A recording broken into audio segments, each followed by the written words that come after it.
ay kalderetang chicken feet. Kasi kami puro adobo. So patitikman ko naman sa kanila yung ito yan. Ayan, patitikman natin sa kanila yan. Okay. Ang ating pong gamit na mantika ay olive oil.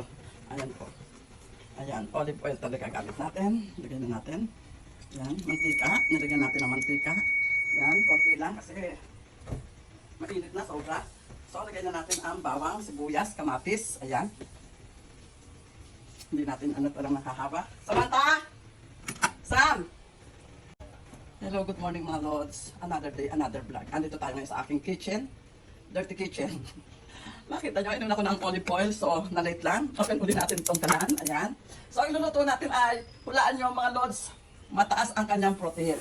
Ayan. Ito ang kanyang sangkap, kaldereta mga Lods. Ayan. Kaldereta. Meron tayong bawang sibuyas kamatis. Nakaset aside naman dito ang ating potato and carrots. Ito ang ating mga ingredients. Hindi natin pwedeng, ayan, ganyan na lang siya. Ayan. Alam nyo naman, baka maantay. Meron tayo ditong liver spread at saka tomato sauce. So, una natin ilalagay ang ating garlic. Bawang, mga idol. Ayan, bawang. So, ayan.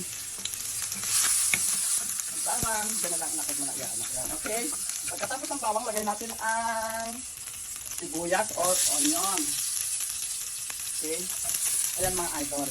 Lutong ano lang to, ala chamba. Ayan, lagay natin ang okay, masasalsa po. Lagay natin ang tomato. O, ito na lang yun sa akin. Tomato. Ayan. Mamaya pakikita ko na ang finished product mga idol ha.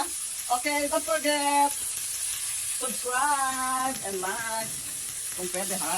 Okay, bye! Mamaya ang ating finished product. Bye-bye!